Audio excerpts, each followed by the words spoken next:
Hey guys, this is your boy Shizi and leo nimekuletea a very good friend of mine anaitwa Peter Evans and this is a guy who has really explored this world. It's really explored with so many countries. So today we're just going to talk specifically about the last country that he visited, that is Israel. So we're here with him. Sorry, I did the introduction part, but he ought to have done that, so I'll give him the time to do that. Then ndo tuanze. Yeah. Okay. Thank you, my brother Shizi. So, just like he has said, my name is Peter Evans, and he's just talked about Israel. So that happens to be the last country that I went to. Yeah, so I'm happy to have you. All right, we humble. So right today we just want to know, what is Israel like? What are people there doing, like the social, economical life, and the climate, everything. And in case you're watching this and you happen to have any question concerning Israel, or if you want to go or anything, he'll be there to direct you and just give you the guidelines on how you can hit your notes. So right now we'll begin from the social life. Generally, the social life for the time you stayed at Israel. What can you tell us about the social life? Okay, so from a broader perspective, I'll talk about the things to do with. You see, Israel is a country that is synonymous with the three monotheistic religions, that is the Islam, the Christianity, and also the Judaism. So one thing that is always standing out in this country that is Israel is something to do with the religion, which, just like I've said, Israel is a country that is like having all the three religions that I've said, the Judaism being the most. I think it's estimated to be over, 90% there. I mean, the population that are Jews, that is, it's the Jews who are the Judaists. They practice a religion called Judaism. And then we also have some Christians there, as well as also the Islam. So, yeah. So that is like basically from the broader perspective of the social aspect of what is always in Israel, because that is what you will see as you go there, because it's a country that has the historical places like those shrines, the synagogues. Yeah, so all right. In fact, I ought to have begun by this point, but sorry for bringing it in as a second point. But I just want to know, before we get in deeper into the lives, the economic life, social life, and whatever, let's get the reason why. How did it happen until you went to Israel? What took you there, and how did you manage to do that? Okay, so now let me just take you back to the year 2016. Our former president, who is President Uhuru Kenyatta, actually signed a memorandum with the president of Israel by then, the prime minister, that is the Netanyahu. So they had some agreement there to take Kenyan students from some select universities to go and do some agricultural training there. So the agricultural training is some sort of an internship that exposes the Kenyan students who are like embedded in agriculture, as well as also like the water engineering. You see, Israel is a country that is also like dry, and they really know. It's one of the countries that they say that Israel manages about, actually not managing, but recycles about 90% of its water. So this is the reason why our president, the former president, that was Uhuru Kenyatta, and Netanyahu made an agreement for us to go and like get to experience that, so that we can employ those skills back home here. So since 2016, Kenya has been like taking about maybe 100 to 200 students, and it's been done yearly, with an exception of during the COVID time, that was in 2019. So I was among the beneficiary of the students, and in my year, we went in 2021. Yeah. So that is how I came to travel to Israel. All right. So 2021, which month of the year? I remember actually the exact day on 1st of November 2021. I boarded a plane at JKIA. JKIA is an abbreviation of the Jomo Kenyatta International Airport, the main airport here in Kenya. So we traveled from that day. Then on the 2nd of November, we were in Israel. Yeah. So how did it feel like, going to a new place, and it was your first time boarding a plane? Actually, if I'm not wrong, how did it feel like? Sure. Boarding a plane. I mean, it was nice. You see, like, just getting to a big plane, then you fly outside the country, you go to some place that almost everyone, because it's like everyone's dream. Yeah, basically Israel is a country that it has come across almost each and every person on earth. every corner of the earth because of its synonymousness of religion. So it was great, and I was like, I took selfies, took pictures, videos, how the plane was taken off. Yeah. So these it was pictures, nice. actually, the pictures that you took and the videos, for people who really wants to see you or monitor you or just look into you after this interview, where can they find the pictures? Social media or where specifically, or you bado umeziweka chini ya maji? Okay, it's not chini ya maji to say, but the thing is that I'm not so much into posting a lot of the content. Oh. Yeah, but then I make sure that I always document everything, and there are a lot, maybe if somebody wants to see, I store everything in the Google Drive. So I have dedicated payments for the storage. So I have like basically everything. If you want to know this, just basically everything. So all those pictures are there, but it's not that they are like in my social media like account. Yeah, oh. Sure. Okay, so very few of them. Yeah. Back again, sorry again. Ulikuwa unasoma wapi na ulikuwa unafanya course gani? Did you happen to travel together with some students that you shared with the same class and same institution? Sure. Actually, on that, I'm from Egerton. I'm an Egerton alumnus. Yeah, and I did animal science. I'm a livestock production officer. So by the time that we were traveling, actually we had graduated, and you were lucky, by the way. During the other previous cohorts, the people went before us, you get that they were traveling just before they graduate, or maybe when they have around a year to graduate. So just like I've said, I'm an animal scientist. So what's happening is that this program that actually takes students to Israel is only focused on the students who are like doing agricultural courses, just like I've said a couple of minutes ago, and the people are doing water. And they select students, the universities that the students come from are the Egerton University, we have the Jomo Kenyatta University, we have the Kenyatta University, then we have another Embu University, then we also have the Kenya Water Institute.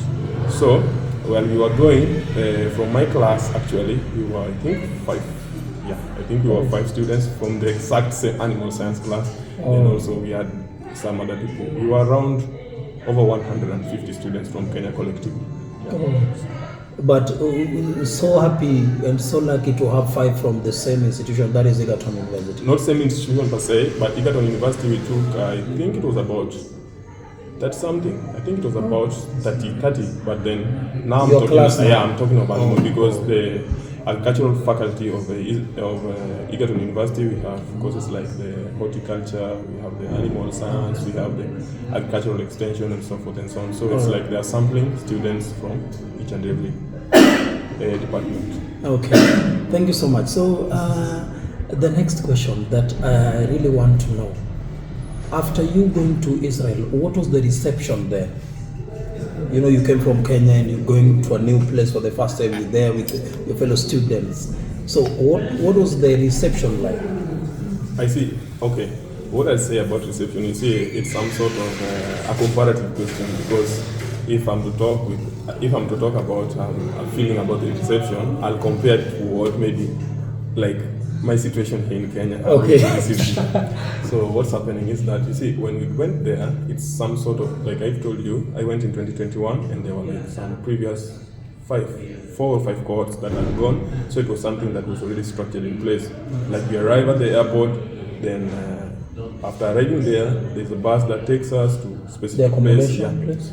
Not the accommodation per se, but Israel has some sort of arrangement that I'd call them agricultural villages. They call them moshavs and the kibbutz. Like a group of people, maybe around 1,000 Israelis, stay in a place, then they call it a moshav or a kibbutz.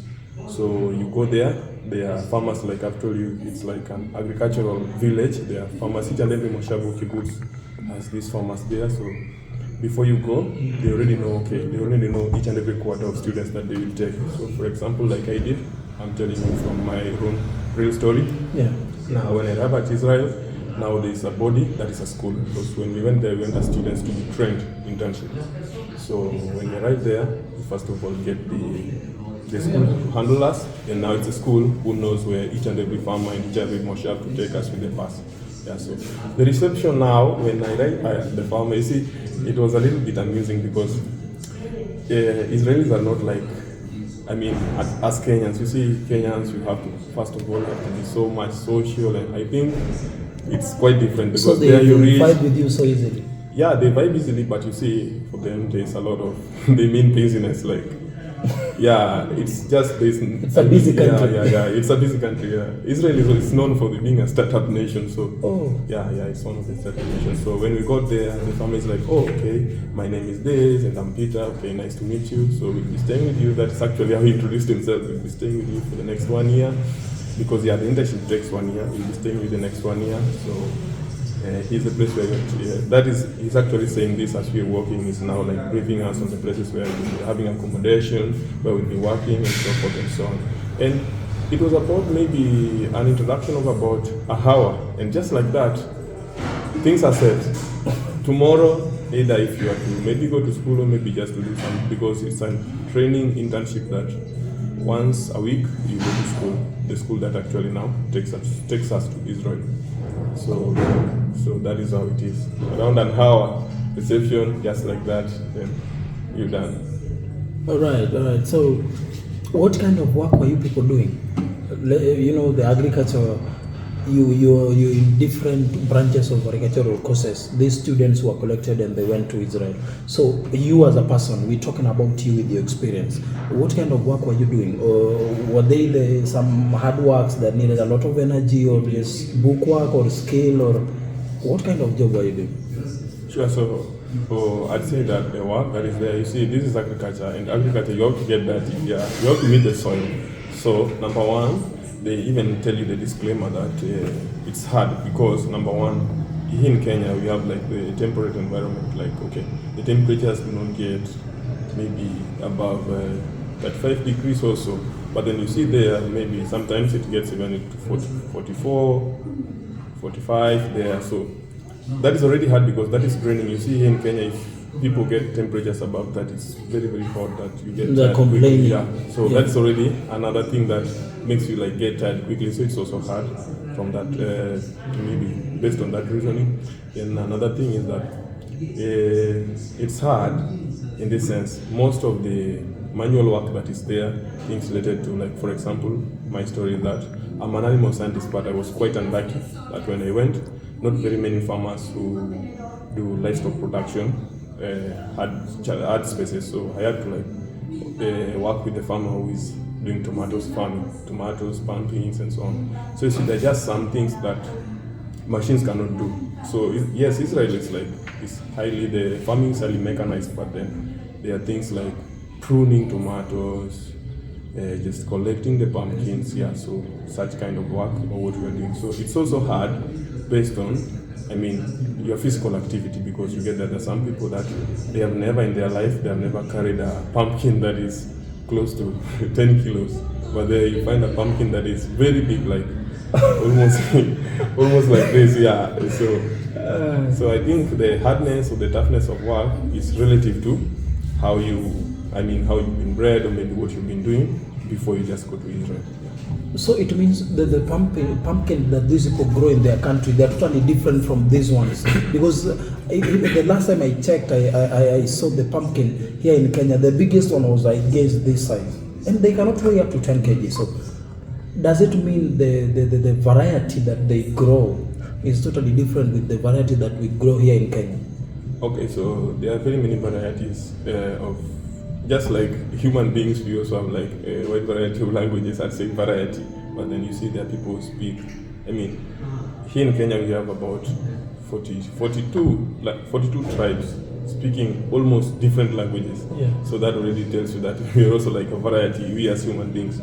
So in this space of pumpkins, Israel itself, they're always focusing so much on this aspect of high yields. So they have done in agriculture, we have this concept of genetics, of the genomics. So they actually pick those very best. You see, even if you plant maybe corn that is maize, then you'll get that there are some that will actually have those very big maize cob, but there are some who will be doing bad, but then they're just fairly in the same environment. So they have done this selection and breeding such that only the best is with the big. So you get that as they do it sequentially, like year in, year out, they tend to have the very best. So they have that, So that's how it's happened.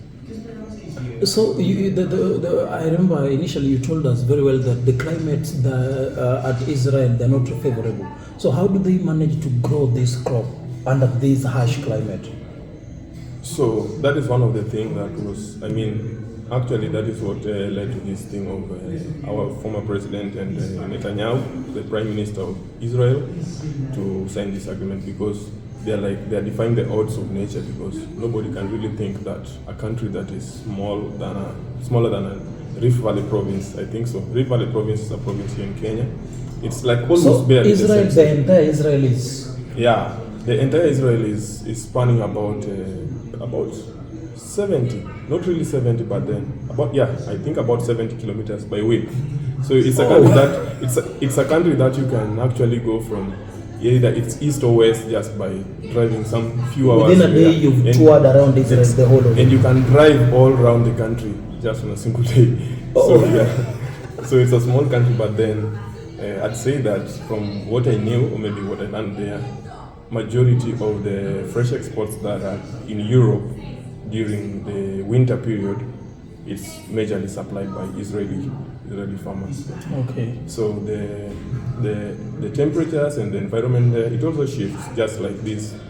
These are the countries like the Europe. The winter and the summer season. They have the summer, they have the winter, and it's always extreme. If it's summer, it's quite hotter than those other places. But then if it's winter, so you see, what Israeli farmers are banking on this during winter. Yes, they also have like snowing to some. Israel itself is a country that is a little bit funny because the weather itself on the northern part of Israel and the southern part of Israel are completely different.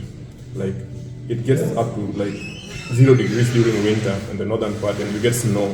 The northern part of Israel comprises of places like Jerusalem. I mean, just Jerusalem. You have Tel Aviv, and so forth and so on, up to a place called Rosh Hanikra. Rosh Hanikra, some place like that. I don't really remember the name because Israeli name is a little difficult to pronounce. You get that those places are green, and they're actually green, but then you go to the southern part. I'd not say, I don't know because Israeli farmers, they do not really do the traditional agriculture that we do. They have the greenhouses and what I saw there was just basically, it's only the dates, the date palms, and the olives that are being grown outside. But these are the things they do not really do them the traditional way as we do. They have mechanized a little bit, like put it in a greenhouse, in as much as those places are green, but they still mechanize it. But to the southern part of Israel, a place we call the Negev Desert. The Negev is a desert as you get it. As the names. Yeah, but they still justify the odds. They put things in the greenhouses. That is where they now do the plantation. So yeah, that's how it is. So most of the plantations are done under greenhouse. Yeah. Most of these short plantations, they're just even a banana. I was surprised to see a banana in a greenhouse. Yeah. Oh, bananas? Yes, bananas. They're in a greenhouse. Yeah. So when we talk about the agricultural things, agricultural sector as a whole, how can you compare the agricultural projects that were run in Israel and the ones that we do here? I can call these ours locally because you said how these people grow their crops or how they do their plantation is totally different from how we do ours locally. So how can you compare the two? Okay, Israel is a country that, from my experience, those people are highly, first of all, they really plan, because I remember there was some point in time when my farmer was actually telling us that it's going to rain maybe in 2 days' time, around the exact time, and it rains that day. So that already tells you how much planned they are. They know basically everything that is going to happen. So so they have like a functional body related to agriculture. I don't really know the name very well, but then they've been there now. They've studied the place and they know the climate change and when it's going to change. It's not even about changing, but what I do think is that these guys the Ministry of Agriculture, I'd say so because I don't know the exact body that manages that. Israel is a country that is they really invest in the agriculture. So they have the entire country. Not the entire country, but the bigger percentage. No. Israel is known for tech. In fact, is Nvidia. Yes. They're the country that most of these farms with them cybersecurity and stuff of that kind. they are in Israel, they're based in Israel, most of them. Yes. Oh. Yes. So It's there in guys, that you've website. heard that. Let me repeat once again. In Israel, that is where we find the most skilled people in technology. I don't know, that is a shock. I thought they were better, they were doing much better on agricultural projects. But No. anyway, I'd not say that they're the people who will find those guys who are like the best in technology, but comparatively, if you compare with these other countries, you see Israel as a country, just like I've told you, you can just store it in a single Within day. a But day. then, what they have inside there, you see, you can just compare. It's something amazing. let's talk now about the education system and education levels in Israel. If you compare, now that you went there after graduating from university here in Kenya, then you went there, could you compare yourself with the same students who graduated from Israel doing the same courses you are doing? If you happen to have met in the field or wherever working places you guys were going, could you compare? Yeah, one thing that I know is that a chloroplast is a chloroplast for a plant here in Kenya and for a plant in Israel. And one thing that I came to learn is that it's just like there are no opportunities also in Africa. Sadly, there are no opportunities in Africa. But the education, what is being taught there is basically what is being taught here. So where maybe the difference now sets in is this concept of availability of resources. Like you can get maybe here in Kenya, maybe we have a laboratory that is set to serve maybe the capacity that is said is maybe 100 people, but you'll get that 500 students will use it. Of course, it will be overused and it will not be enough, but there you get that each and every student is budgeted for, so they get the most out of this practical aspect of learning and so forth. But the then education this- system is the same. No, it's not really the same. I'd not say, because here in Kenya, just like in Kenya, we are like transitioning to a different education system where it's called the curriculum-based education system, where now they are focusing on the practical aspects of learning and stuff of that kind. So in Israel, I didn't really know the exact way of to describe it, but then they just basically the nursery schools, then they have the primary. I don't really remember the exact name, but then it's a primary school. Then after that, then they have the high school. High school is a common factor, Kenya as well as them too. How many years? High school. Intervals of the years you didn't capture them. I didn't really capture them, but then after that, now they have the university. So from high school to university, it's just the same thing. High school as well, they also take, I think, about 4 years, I think so. So it's just barely the same.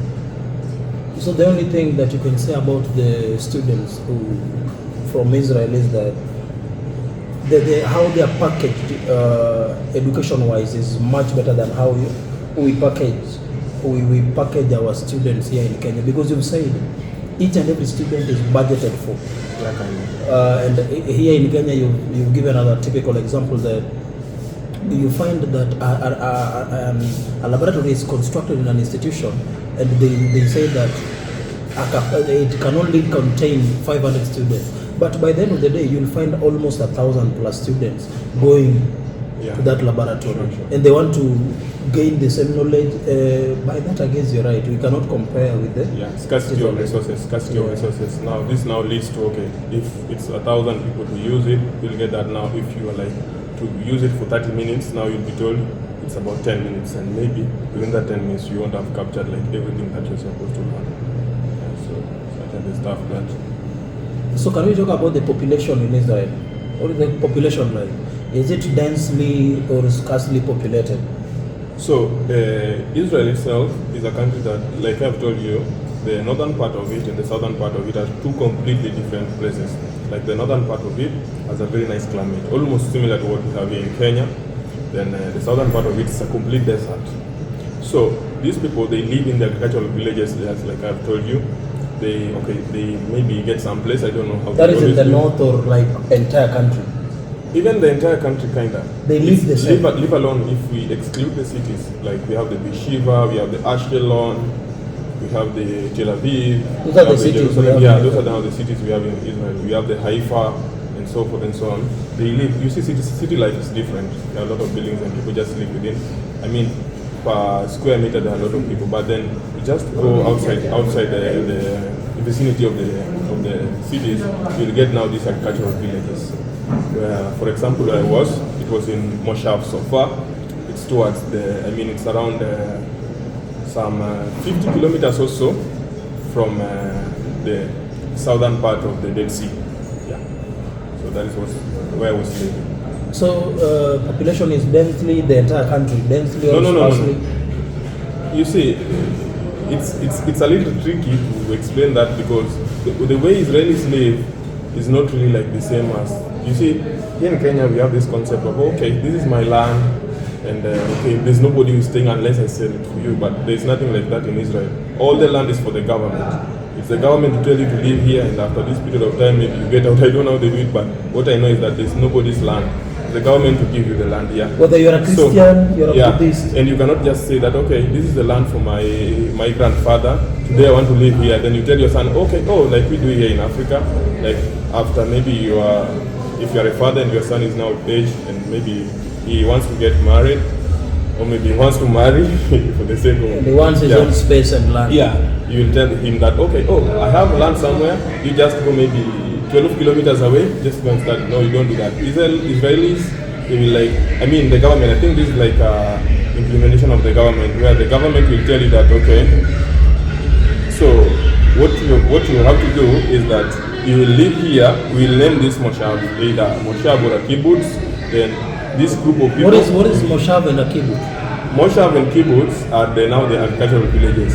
So it's just like their operations is now the difference, but then they are basically agricultural villages. That is how they operate. So Moshavs is where where I was in Moshav so far, we had about 100 plus farmers. So these 100 plus farmers, of course, they have their families here. So about a population of about 1,000, 2,000 there.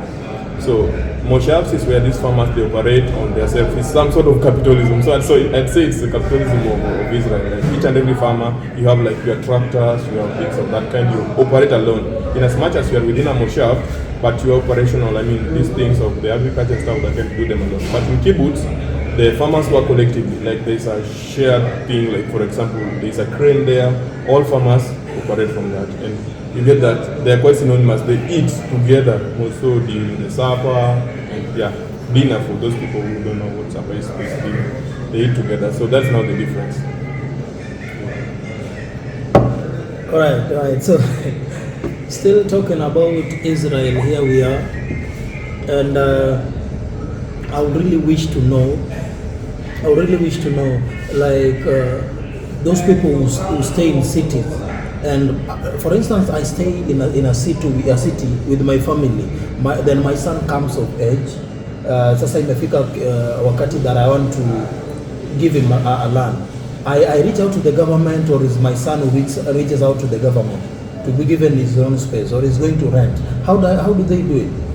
Okay, so now just like we actually said, or maybe as I said during the previous couple of minutes, Israel actually, its social fabric is not like developed as we are. Here in Africa, specifically Kenya, we are more social. Like you get that there's this collectiveness of the family and extended. But then you get that as long as you have that productive age. I mean, it's like you just get out. In as much as yes, you know, you have your brother, your mother, your sister, your father, and so forth and so on. But then it's you will have to go and fend for yourself. I mean, you just go and look for things yourself, just like the country's budgeting for you. So it's not like your father will. You see, here in Africa, also you get that your fathers like look upon, even in as much as you might be married and you're older and stuff of that kind, but then there's different. Yeah. So once you become of age, you just rely on your own? Not that you rely on your own. Relying on your own is a bit... Okay, you move out? Yes, something of that sort. Yeah, something of that sort, yeah. You move out. Okay. So, another thing. When you talk about the Israel visa, is it very easy for someone to have the visa, I don't know, the permanent visa? The nationality? Let me say that. So one thing that is funny with Israel is how they issue their visa. Number one, you see, Israel is a country that, I mean, it has its own specific friends. Yeah, I'd say so.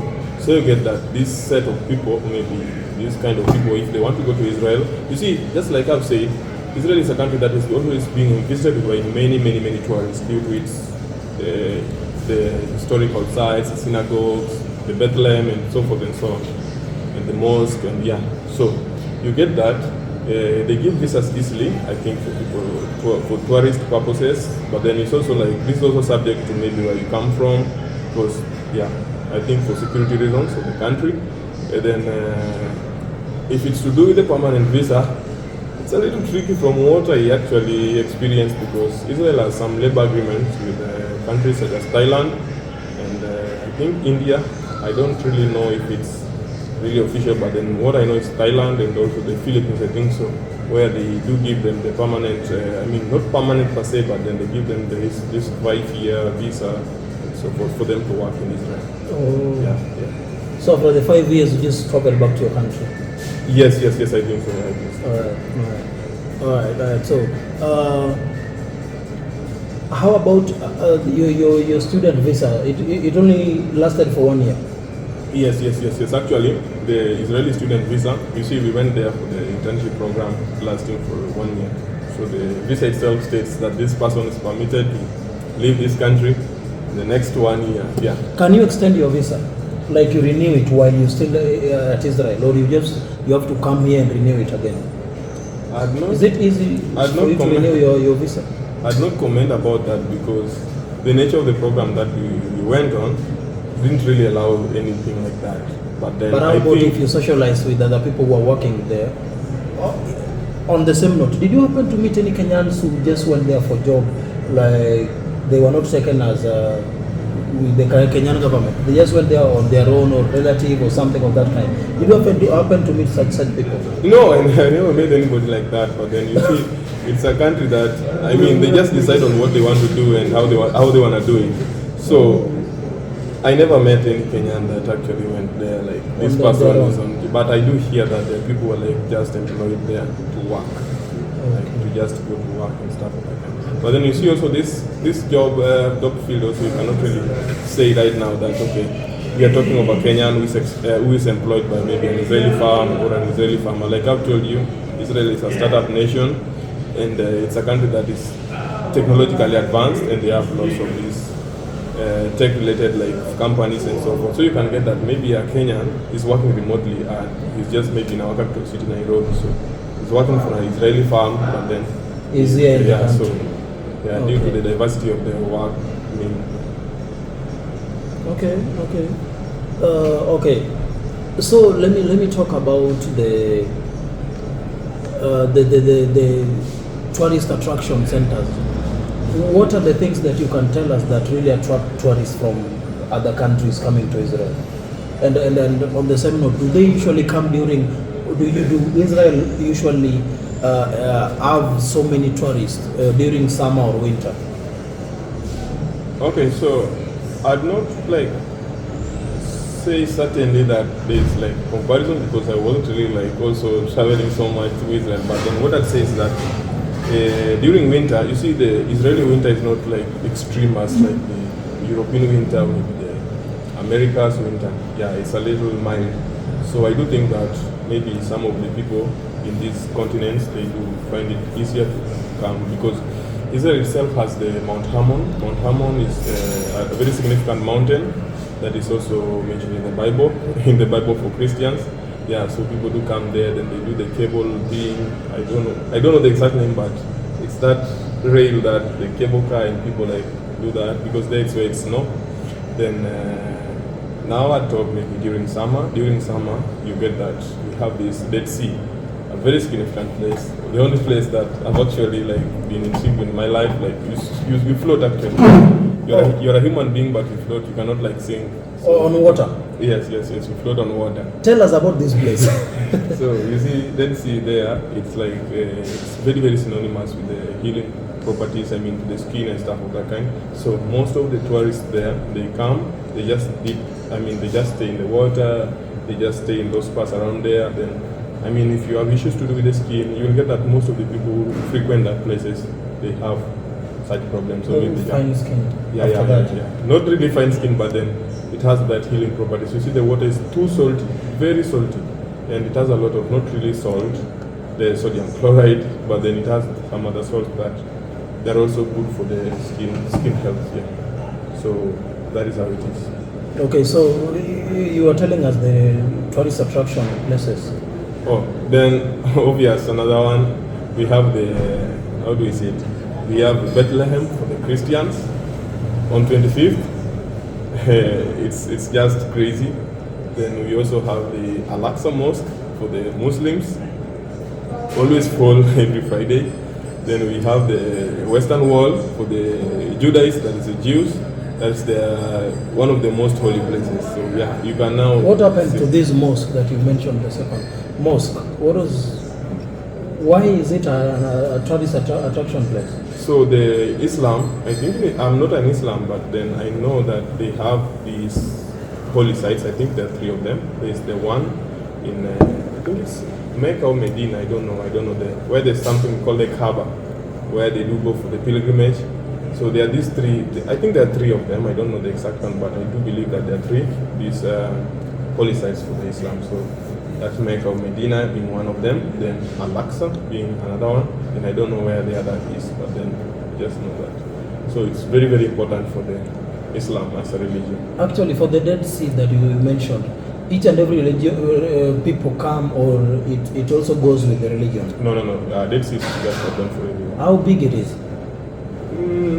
The Dead Sea itself, it's not so much. I don't know the exact size, but then if I compare it with the lake that we have in Kenya, we have a lake in Kenya called Lake Turkana. It's almost an equivalent size. So either when you both sides, no matter which point you're going to dip yourself in, you're going to get healed from the skin diseases. Not that you're going to get healed, but then, yeah, you see, statistically, I'd say that you'll be healed because most of the people go there for that purpose, and you get there are a lot of these cosmetic products that are being manufactured just by within the vicinity of that place, like the soaps, the shampoos, and so forth and so on. They just use the raw materials from that, so that tells you that it's quite important. Okay. All right. So it doesn't matter which point you're going to swim or dip yourself in, whether it's the end, or I thought it had a specific point for healing. No. Like it's a big place, river or sea or whichever name you can call it, but I thought it had a specific place that if you go there, you just get healed, or the whole place. Sure. Actually, there are specific places of entrance to the Dead Sea because there are some places you cannot. It's fenced. Not fenced, but then there are very dangerous places like the Dead Sea itself. It's in the border of Israel and Jordan. Almost half of the Dead Sea is in Jordan, then half of the Dead Sea is in Israel. But then I'm speaking of the Israeli side. There are some places to the north of the Dead Sea that have things we call sinkholes. So sinkholes are places where maybe if you go to Israel, maybe if you just read about it, there are places called like in Gedi, where you're told maybe during the road, or not during the road, but then for the lack of a better word, as you drive on the road, you will see places where they have the cautions and the warnings that sinkholes. Like you can drive and then all of a sudden the earth just sinks with you, and just like that. So there are places that you're warned. And also you see Dead Sea, just like I've told you, it's quite salty that you won't really wish anybody, or maybe you yourself, putting the salt inside either your nose or maybe your eyes, because you can die easily. I thought it's a favorable place where people go swim. No, people actually, I'd say that it's silent swimming. Like you can just lay your back, then you just water, move around. and but then you ensure that the water does not really get inside your eyes, because if it does so, it will be disaster. Can you stand on that water? No, you cannot. No, you see. How about if I try standing, because now I can't sing? So how about if I just step on the water with my feet? You cannot. Is it going to support my whole weight? You cannot step on the water, because unless you are maybe to the shallow places entrance. But then as you go deeper, you will just, if it's about standing, yes, you can stand, you can have your head raised, but then maybe it will be stepping down, but not that. The laws of physics cannot allow you to do that. If like your feet now is just on top of water, the whole body, but then you will be like just floating. I heard of this place that I don't know, Jesus I don't know, the feet of Jesus, something of that kind. Can you explain that part? Sure, that is now also another tourist attraction site. It's called the Sea of Galilee. You see, Israel is a country that to the west of Israel, we have the Mediterranean Sea, that is to the northern part.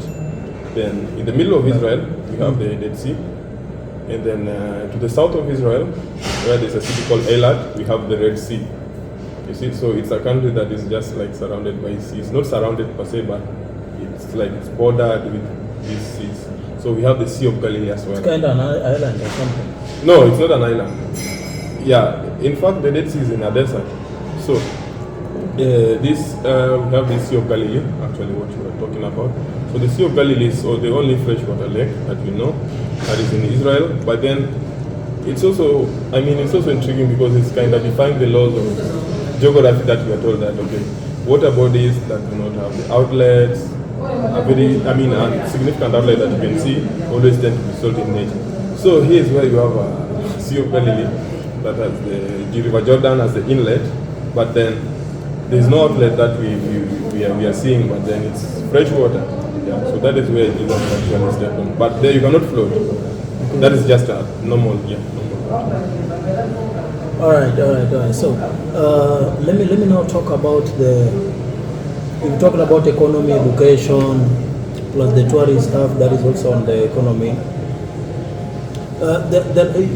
You happen to have said something initially before the video about President Ruto having signed a contract or an agreement with the Israeli government that there's a possibility of Kenyans going back to work at Israel. Can you explain that? If they only need students or just people who have graduated, or what are they checking? Number one, how did they make the agreement? Just the information about this agreement. Okay, so I'd say that Kenya is a country that has been like in the recent times it has been like in very nice terms with Israel. So I think it's due to this that has actually led to such stuff. One of the factors. But then now, I'd not say that it's only like students like us who had actually gone to Israel who are like only eligible to go there. Because first of all, since 2016, since the inception of the program that took me to Israel, it's about around 800 students, Kenyan students. So you already know that just about 10 days before this interview today, the government had the government-to-government deal with the Israeli guys to supply the labor to Israel. You see, we are recording this actually. I'm talking about this today when Israel is like having the spat with the Hamas guys. So you see, there was a lot of a lot of agricultural workers left Israel, so they're like in a turmoil. The labor crisis in Israel, so they really want to sort it very, very fast. A lot of workers, like I told you, the Israeli government has some agreement with the Thai government, and there are a lot of Thais in Israel who work in the country, but then they left. But you see, there's no way that a pumpkin will understand that, okay, now today the worker is not there, or maybe a cow will stop producing milk because tomorrow there's no milk. It will want to produce milk and it will produce, and there's somebody who has to take that. And if there's no person who can actually do that, you see the farmer is running at a loss. Yeah. Serious loss. So big one. So I think that this is one of the reasons that actually led to the government-to-government deal for the Kenya and the Israel guys to have make that agreement. So can you tell us about the agreement and what criteria, if someone who is watching wants to apply for this chance to go and work at Israel, what they needed to have or prepare in place before they make the application, and how they can apply, the site? Okay, I've not heard anything about the sites or maybe just some formal place where we're supposed to apply. But then for the people who actually went there, in the groups, the WhatsApp groups that we are in, we are seeing some developments like, okay, the embassy is saying this, and also maybe the school where we went for the internship is also can assist. But then for somebody who has actually not maybe gone to Israel, I'd not say that, okay, here's where you do it. But I'd only talk about my experience of before you go there, because you are going to work in the Israeli labor industry, preferably agriculture, because that is what they agreed on.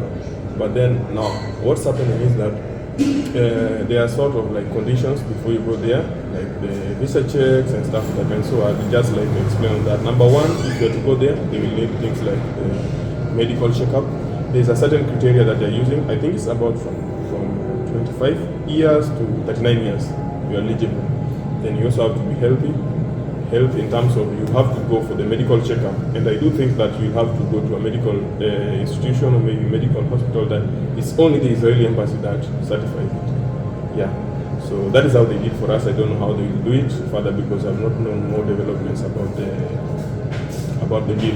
But then I do believe that they will go to an hospital somewhere. Then okay, after you've gone there, then they do the medical checkups and stuff of that kind. If you're eligible, then they will send to the embassy or maybe wherever farm or maybe whatever institution that you have in contact with Israel to come and work. So that is now to do with the visa application.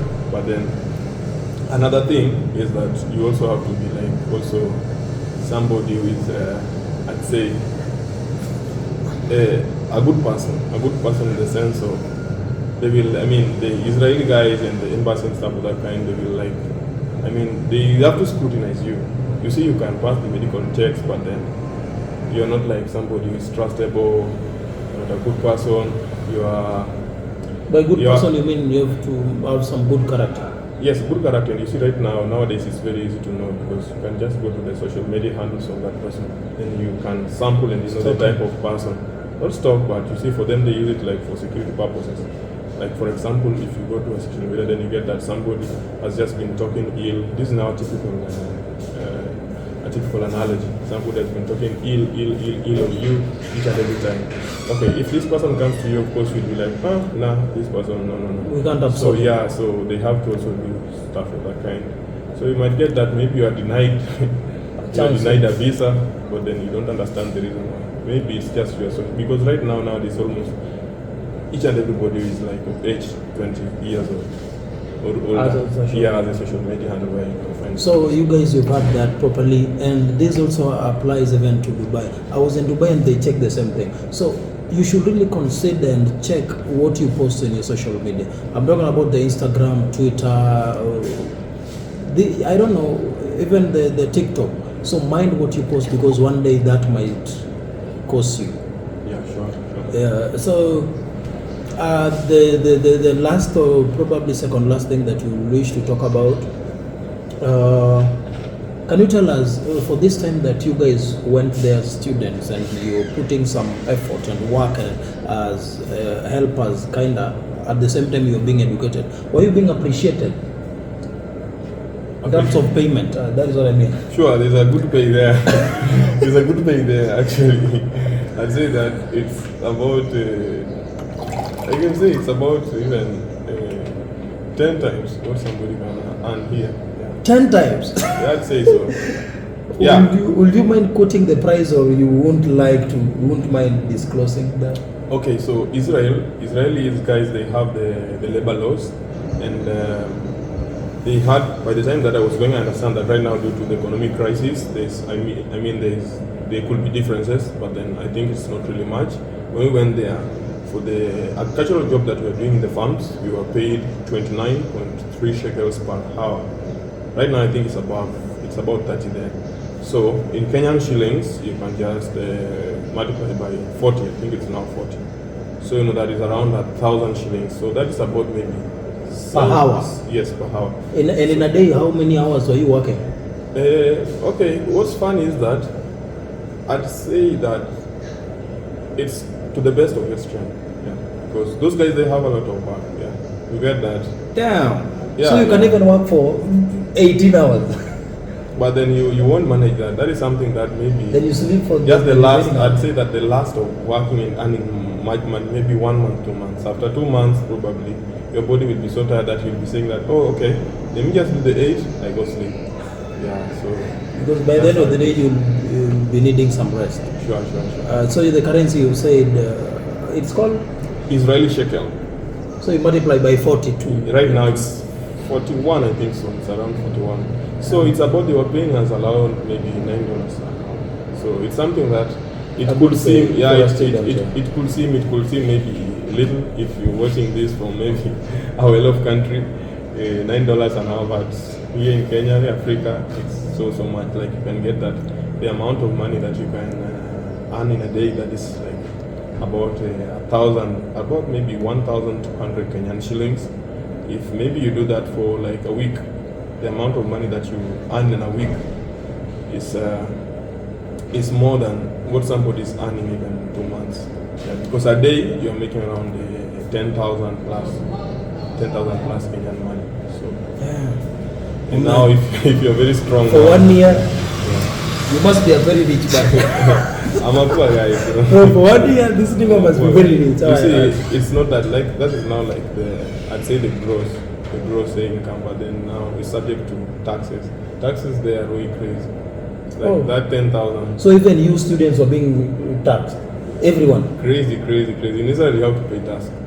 That is, you have to pay that. Like you are subjected to about 10%. Yeah.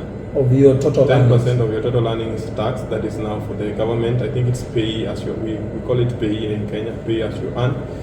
Then there are also some other deductions, things related to the accommodation, the housing. Now, so as you are there, you also like paying the school fee. Can you quote for us the housing? For how much were you paying for your rent in a month? So there's a plan for us who got there as students. We are paying 550 shekels. Yeah, it's about 550 shekels. That is like. So for Kenyans, you can multiply that by 40. That is close to around 25,000 Kenyan shillings. Yeah. And do you have a spacious room, or bedroom, bed sitter, or how spacious is the room? No, now another thing that. Or is a bed space?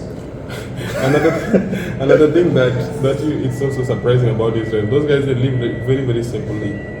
I even wondered, like, my farmer does not have like those very nice mattresses. I mean, And those people are so simple. Like where we are living as well is just like here, it's a bed space. Yeah, it's not that some place that is so big. It's just there, but all the stuff are air conditioner, everything. I mean, AC, be it the washing machine, everything is just available. But it's only that the room is small. It's not something. So each room was containing one person, or you could No. share the room. There are places where you could share, but then you see it's also subject to how much you want to give, because if the government knows that okay, we have a room here and this room has to be paying this amount of tax, then if you share, of course you know that now you will be dividing the price there. The cost, yeah. The revenue cost. But then if you live alone, you have to pay everything. But I thought now that you guys were taken with by the Kenyan government.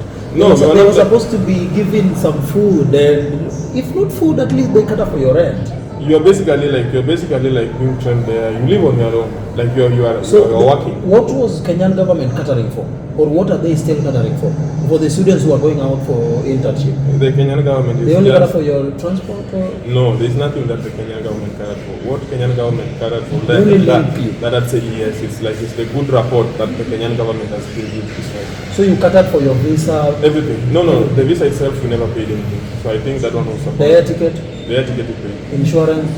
All the no. Insurance, to do the insurance of the Israeli insurance, those things were being deducted in our salary. Okay. So with the per hour pay, this money was being rendered to your account monthly, weekly, or? Israel, I don't know if it's the same in the whole country, but what I know is that on every 10th of every month, there's money, there's shekels. It's a celebration. There's shekels. So how did you survive for the first month? For the first month, you see, when we arrived there, I talked about 1 hour. You see, Israeli guys are very strict. Like when we came there, my farmer actually, Mr. Aviel Lubish. Shout out to Mr. Man. Yeah, Mr. He has a very tough name. Mr. Aviel Lubish, no, not really tough. The guy is so straightforward. Like he just told us, he knew very well that we were to be shocked, of course, due to the prices and stuff. Actually, I arrived in Israel with 3,000 shillings. By that time, it was about $30. and I remember that very evening when we went. It was about maybe 6 p.m. like this. We were going to the supermarket because Israelis, they know they talk Hebrew, but then they're also good in English. So when I went to the supermarket, and I was wondering, because 3,000 shillings, somebody here in Kenya, a person like me, can use it to survive basically around maybe 2 weeks or maybe even 1 week, 2 yes. weeks. Yeah, and you're just okay, like you're just living on. Okay, you're not like so much pressed, but you're not like overspending. But then they only just bought for me a pan, the cooking pan. Then I was rendered poor, but then Yeah, our but farmer- even if you check on our shopping app, Kilimall, you only find a cooking pan, a frying pan for 3,000. No. That's okay. no, I don't think so, because what I saw there, it's not It really. depends with the quality. Sure, I think the quality that is there is. But then, what's really happening is that our farmer knew very well. So when we came, he gave each one of us, we were 4 people in our moshav so far, gave each and everybody 3,000. Not 3,000, but not 3,300 shekels. That was to sustain you for the first month. Not really fast, man. That money, I don't know if it even took a month. I don't think so. Because. So things how are did you very- survive for this 1 month, really? You've not received any payment, you just came from Kenya and the following day you're straight to work. Okay. No. First So of were all, you- when we went to Israel, there was this corona time. So we were first of all put in the quarantine in Jerusalem for 7 days. Yeah, we were in a In hotel. tent. Yeah, we were in a hotel quarantine for 7 days. Then after that, so mind you, now it's about maybe on day 10 on the November. Now we started now working on day 12. If I remember very well, on the 12th day of November. That's when we started working. So basically, we worked for about 18 days. That was really enough because the money that he gave us, we were 4 people. Then we shared the cost, put things together. But then now, I mean, the cost just drastically came down. Like the things to do with the buying amenities, like just basically things that somebody can use. To You know, survive. Kenyans with survival. Yeah. So yeah, you have to survive. You use the little that you have. Sure. Alright, so this dude, after giving you the money on your first week, did he deduct it or you paid him back? He deducted it. Israelis mean business. If they You give are- you, you have to take it back. Just like you pay, you have to pay tax. Okay. Thank you so much. You might be having a lot of questions concerning Israel or my friend here, Peter. You can just send us your questions on the comment section so that we'll get you all the answers for your questions. Yeah. And what can you tell these people as our last one? Because we are soon winding on. So if any Kenyan will watch this, right now I know that maybe you're wondering to know maybe how to go about this thing, the government to government deal, the Kenyan government to government deal with the Israeli labor industry. So if you just want to ask me some personal questions as well, I can just give out my number. That is +254 707 06 1242. Yeah, you can also give your social media handles. That is WhatsApp and calls. So if you want to call him, or he also has a YouTube channel. You can air out your YouTube channel so that these people, he does a great work. He is so magical when it comes to machines. He's a genius. So you can just follow him and watch his stuffs there. And at least you'll get a lot of help. More so if you're interested into technology and agriculture, this is the right person to consult. So you can give them your social media handles, including the YouTube. Oh sure, so social media handles is a little bit bigger because where you will find me is more so in my YouTube channel and just WhatsApp. Instagram is dead. It's not that it's dead, but then He's it's kind of just- private guy, so Yeah, it's just down. you only find I don't him have TikTok. I don't have all those YouTube and other. Telegram. Yeah, maybe Telegram you can find, but then YouTube you can just look for Peter Peter, then Evans with CE, ending with CE. Maybe I'll give him the handle, then he'll pin in the description. Yeah, sure. So thank you so much, guys, for being with us till this end. And once again, we'll be waiting for your questions at the comment section, and we'll answer all of them. The next time we're gonna post something, I'm gonna tell you about the countries I visited. Actually, last year I wasn't here in Kenya. I went to United Arab Emirates, to be specific, Dubai, and I also happened to visit some neighboring countries like India and Pakistan. So I'll tell you more about my stay there, the experience I had, and the life, how it felt. We have a lot of things to share. So once it's back, and I will also be having my friend. We were with him at Dubai some time back. He's a nail technician, and I'll also give you the interview just to know. in case you want to travel out of this country anytime, just consult and we'll tell you the right paths and channels to follow. Thank you so much. Thank you once again.